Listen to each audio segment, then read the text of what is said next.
Today we're taking a look at these NCAAF matches, which are happening on Sunday, September 18, 2022, and giving you match breakdowns, betting tips and predictions in general on these games. Welcome back to High Stakes, let's get straight into it. Also, don't forget to subscribe to get notified as soon as we release these sport prediction videos, and if you would like more betting tips and predictions, then check out our Patreon in the link down below. Our new Patreon is a way for us to help you improve your chances of making more money. Multiple plans are available for each and every one of you. You can get 30 extra betting picks all the way up to 360 extra betting picks per month. Stop wasting hours of your time searching for bad betting picks that ends up costing you a lot of money. Join the High Stakes Patreon now and get the best betting picks. Going back to our video, we will give you 2 betting picks for each game, a team pick and a total pick based on facts and detailed explanation. So make sure to watch our videos till the end so you don't miss any of our picks. New England Patriots vs Pittsburgh Steelers. The Patriots were an absolute disaster in Week 1 in Miami, and now they are favorites on the road against the Steelers, who just knocked off the defending AFC champs. What? As you might be able to tell, I see several things wrong with this line. Mac Jones and the Patriots were shut out 17-0 at halftime before they were finally able to find the end zone in the third quarter, but that was it. Nick Folk never had a field goal attempt, as the Patriots' offense rarely came close to being in Dolphins' territory. And to make matters worse, Jones had to get an X-ray on his back following the game, so I highly doubt he will come into Week 2 at 100% health. Jones had a forgettable Week 1 performance, throwing for 213 yards, 1 TD and 1 interception, and his offensive line provided no help. In fact, Jones had the second quickest time to throw in Week 1 because the New England offensive line was constantly getting beat. The second-year QB had 3 seconds or more to throw on just 3% of his dropbacks, which was easily the lowest rate in Week 1. It was a game that seemed to never end in Cincinnati, where the Steelers knocked off the Bengals on a game-winning field goal in overtime. Minkah Fitzpatrick saved the day, blocking the pad as time expired to force overtime. And after some good luck and terrible play by the Cincinnati special teams, Pittsburgh finally won. Mitch Trubisky was decent in his debut, going 21 of 38 with 194 yards and a touchdown against an excellent Cincinnati defense, and it became clear that Pat Freiermuth and Deontay Johnson were his favorite 2 receivers. They had 22 combined targets. On defense, Pittsburgh lost TJ Watt, which is a huge loss since Watt is the reigning Defensive Player of the Year. However, the Steelers were still able to force 5 turnovers in Week 1, and I wouldn't be surprised to see them pick off Jones several times. If the Pittsburgh defense can stop the New England rushing attack, the Patriots' offense will stall all afternoon.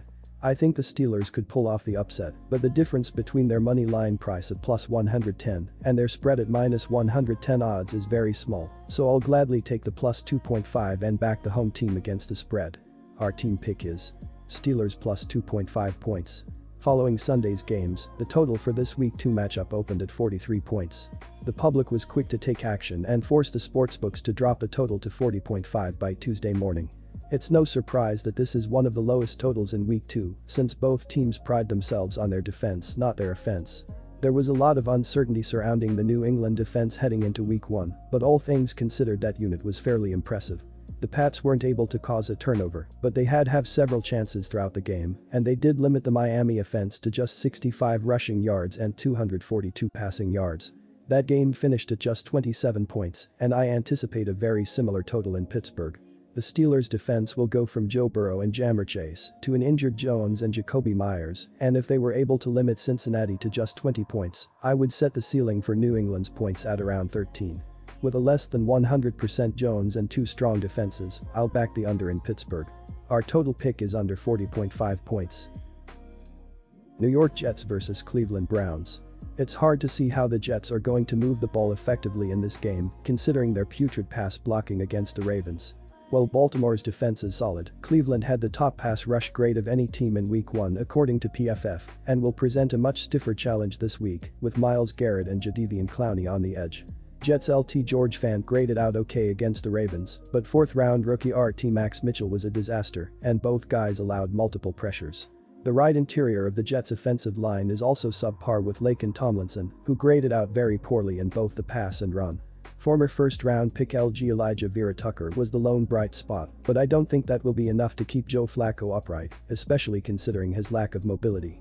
The part of this handicap I don't like is the Browns' offense scoring enough to cover the number. Jacoby Brissett had a negative EPA per play against the Panthers in Week 1, despite the Browns having a solid run game. Nick Chubb generated a 52% success rate against a solid Carolina front, but the Jets' run defense held the Ravens to just 3.0 yards per carry last week, and that seems to be the strength of their unit. The first line move after reopening was also towards the underdog from plus 6.5 to plus 6, so there was definitely some early support for the Jets in the market.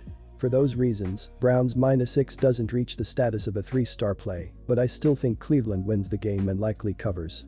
Our team pick is Browns minus 5.5 points. This total has been trending down after the performances of both offenses last week.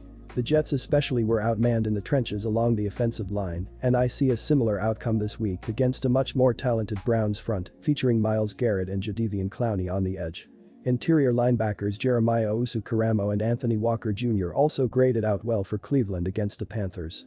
I think the Browns' offense could struggle establishing the run against a Jets front that held the Ravens to 3.0 yards per carry last week, so the under looks the best play in Ohio. Our total pick is under 40 points. Tampa Bay Buccaneers vs New Orleans Saints. An NFC South rivalry showdown here as the New Orleans Saints host the Tampa Bay Buccaneers. The Saints are fresh off a thrilling last-second comeback victory over the Falcons, while the Bucs just demolished the Cowboys on Sunday Night Football. I'm not the biggest fan of the Bucs this season, and yes, they're looking pretty banged up at the moment, but I still lean toward them here now that the number has fallen below the key number of 3.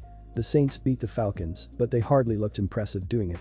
Installed as a 6-point favorite in that game, New Orleans got dominated from the opening kickoff up until there were a handful of minutes left in the game. Atlanta choked the game away in true Falcons fashion, but that doesn't mean the Saints played well. Jameis Winston got absolutely nothing going for 3 full quarters, and the Saints' vaunted defensive line was getting blown off the ball by a weak Falcons offensive line as Cordarrelle Patterson rushed for 120 yards. Marcus Mariota added 72 yards rushing himself, so Leonard Fournette could have more success than you might think here. Tampa also isn't the only team banged up. Saints starting cornerback Paulson Adebo still didn't practice Wednesday, and it looks like he could miss his second straight game. Bradley Roby didn't look too great filling in week 1. And New Orleans has a whole bunch of guys who are ailing and were limited participants in practice, including Winston and Alvin Kamara. Late with the visitors here. Our team pick is Buccaneers minus 2.5 points. I like the under more in this game than the spread. Tampa receivers were dropping like flies on SNF as Chris Godwin, Mike Evans and Julio Jones all got injured during the course of the game. Incredibly, 5 Bucs wideouts were on Wednesday's injury report. It looks like Evans will be okay, but both Godwin and Jones didn't practice on Wednesday, and the team will likely be very cautious with Godwin coming off his ACL tear. Winston made plays late, but he looked awful for the first 3 quarters and should struggle against a Todd Bowles coach defense that just completely shut down Dak Prescott. Tampa's ferocious pass rush rattled Prescott, who averaged only 4.6 yards per attempt with an interception and no touchdowns. Dallas couldn't move the ball through the air while only scoring 3 points in the game, and nobody runs on this Bucs defensive front led by Vita Vea. Tom Brady only threw for 212 yards in the first game of the post-Bruce Arians era, and that was with all of his receivers out there. Our total pick is under 44 points.